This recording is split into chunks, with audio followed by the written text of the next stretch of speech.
àjànàkú ayé bínú gbó wọn dáná sun gbó ọmọ ènìyàn sọ̀tá ọ̀dàn wọ́n tún bólú ọ̀dàn wọ́kàn jàǹgbọ̀n ibi erin méjì bá ti ń jà koríko abẹ́ wọn ò gbọdọ̀ dún pínpín bí ìrìn ẹlẹ́sẹ̀ bá ti ń jẹ nínú ìyá rẹ̀ tó fọwọ́ dá ó di dandan káwọn olódodo fara gbà ń bẹ̀.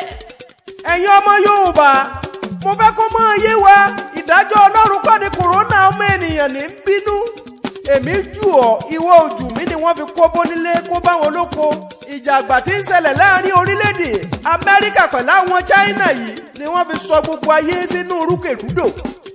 àkọ́kọ́ ni orílẹ̀-èdè Amẹ́ríkà ní nọ́mbà 1 ní gbogbo àgbáyé orílẹ̀-èdè China sì ti fakọyọ kọjá gbogbo tí wọ́n fi ń ṣagbára tẹkinọ́lọ́jì orílẹ̀-èdè China pọ̀ kò sì ṣeé fọwọ́rọ́ ṣebóun ló jẹ́ kí wọ́n bá wọn ná tán bí owó tí wọ́n ń ṣe bí agbéraga ìjà àgbà méjì lèyí tó kó gbogbo ayé lẹ́pọ̀n sókè káráyé ó gbọ́ mo fẹ́ kó mọ̀ iye wa kì í ṣogun àfọwọ́fà tàbí tẹ̀sẹ̀ níbi ọ̀rọ̀ dé gan lásìkò tá a wà yìí ara Trump ò balẹ̀ mọ́ bàbá onírun funfun ń sáká ní kíjokíjo ojú dá kò sọ̀rọ̀ mọ́ ń ṣe lálákọ́rí ń pọ̀n létè jẹnẹjẹnẹ ṣé ẹ fẹ́ gbọ́ o kẹ́míkà ọ̀ràn tí wọ́n ń pè ní COVID-19 yìí ìlú China ló ti ṣẹ̀ wá wọ́n sì ti kọ́kọ́ ṣe àfilọ́lẹ̀ lórílẹ̀‐èdè wọn káyé má lè funra sí wọn bá a ti ṣe wá ń sọ̀rọ̀ lásìkò tá a wà yìí ọmọ China tó ń lárùn yìí ò wọ́pọ̀ o bíbẹ́ ni ó ṣe pẹ́ńsù ló lè ṣèrèsà fáwọn adarí ìjọ wa tí fojoojúmọ́ ayé rírí kùrì èsì tẹ́ ẹ ṣe rárùn coronavirus yìí kó tó gbalẹ̀ gboko àyàfi kẹ́ ẹ mọ́ fọ́táká bí ọmọ àlè kan kàfílà lẹ́ni ó gbọ́mọ ọba fọ́sùn tó da lóru pọ̀ mọ́ sàpà.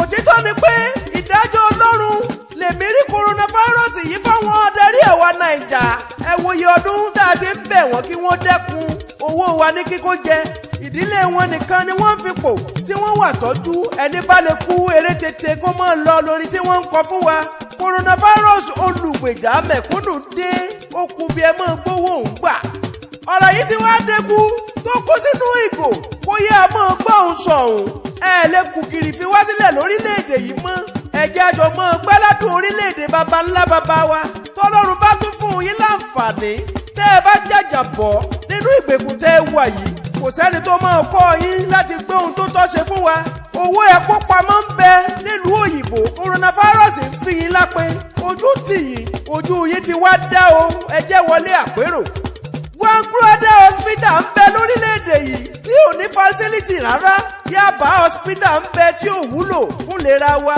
sáfìsẹ́ni fún yín kí ló dé gan borí fọ́ yín lásán ẹ ti lọ sí Dubai bínú rùn yín lásán ẹ gbàgàmọ́ ní lọ orílẹ̀-èdè Amẹ́ríkà India pẹ̀lú China ò ṣeé wọ̀ mọ́ ojú dá ẹgbẹ́ alátẹnujẹ ọ̀ọ́bì àjànàkú pàṣẹ orílẹ̀ yìí o àwọn tó kẹ́gbẹ́ lọ́wọ́ rẹ̀ wọ́n tì akọ òkúta ni wọ́n sì dá ń tọ́ mo ti fún wọn láǹfààní kí wọ́n máa kó oyin lẹ́gba lọ ànàjà tí làjànàkú ò máa ń nà yín eégún létí ajífẹ́mọ lójú tótó afòkò ọ̀rọ̀ júwe lé fáwọn onírìkì sí àlùjẹ̀nù tí mọ́ mojú pọ̀n létè jẹnẹjẹnẹ kẹ́ ẹ bá wa dá sọ́rọ̀ ètò ẹ̀kọ́ irọ́ ni ẹ ní í ṣe kẹ́ ẹ sanwó àwọn òṣìṣẹ́ ẹ ò ní dún pínpín tọmọdé tàgbà gbogbo wọn pátálẹ́kọ́ nípa pamọ́ra òṣìṣẹ́ ń jẹun bí aláìní ojoojúmọ́ ayé sì làwọn ọmọ tí yín ń fò lókè.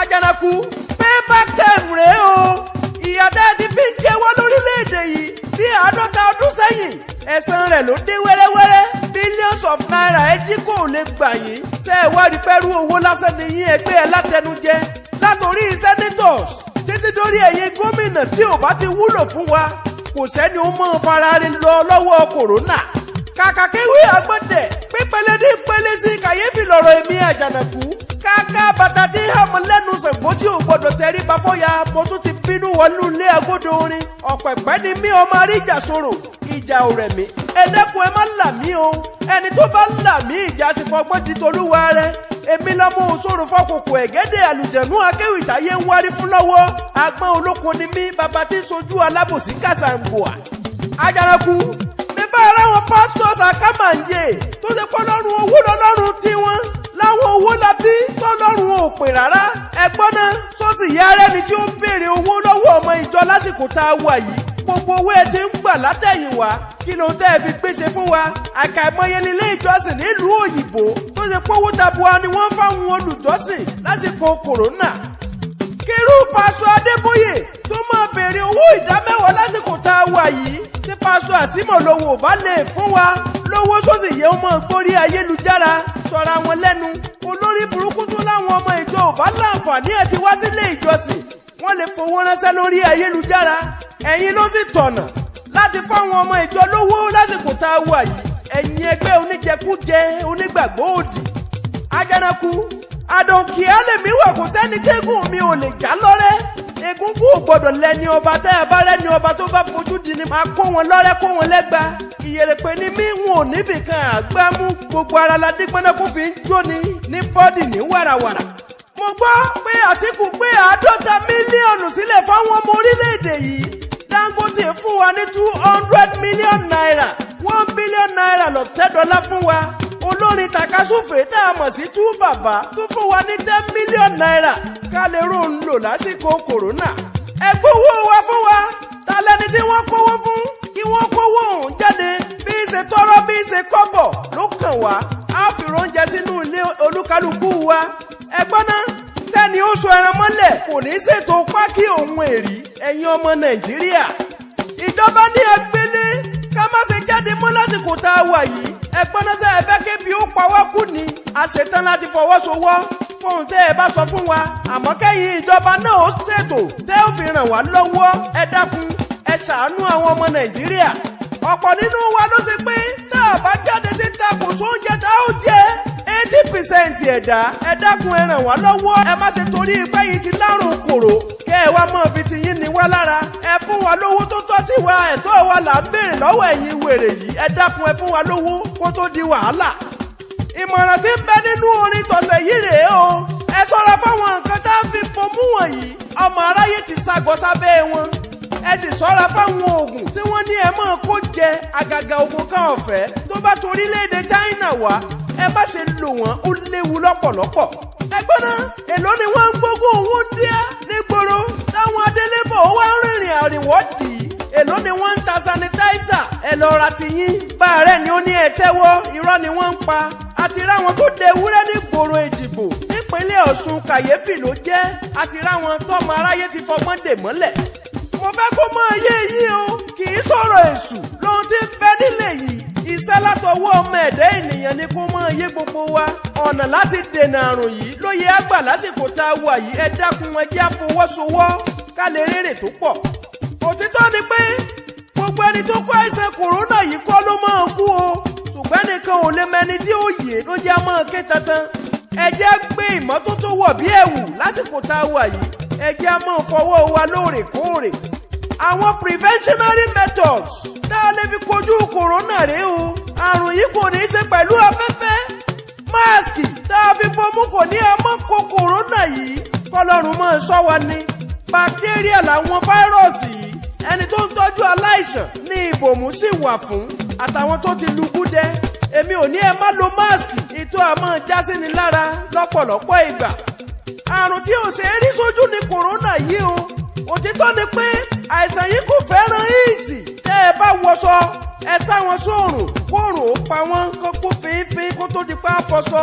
Tẹ́ ẹ bá sì fẹ́ fọṣọ ẹ lọ lo detergent. Ẹ fi fọwọ́ ló bá tán la bá da láyọ̀ máyọ̀.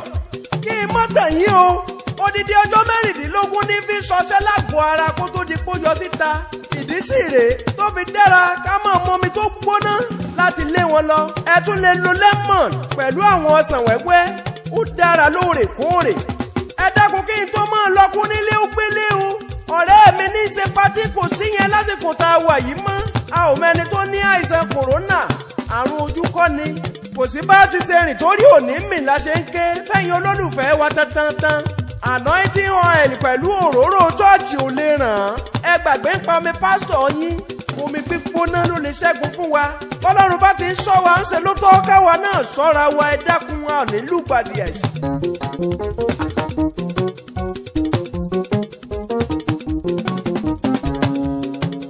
Àfọ Àríkè Uyọ̀ ní ká máa kí yín fún ti kòrónà yìí. Ó ní kòrónà ò ní fọ̀dọ̀ wa ṣe bùgbé láṣẹ lọ́wọ́ Olúwa. Àmọ́ tẹ́ ẹ bá ti wá kẹ́fín àìsàn kan yàtọ̀ sí kòrónà ẹ pè wọ́n.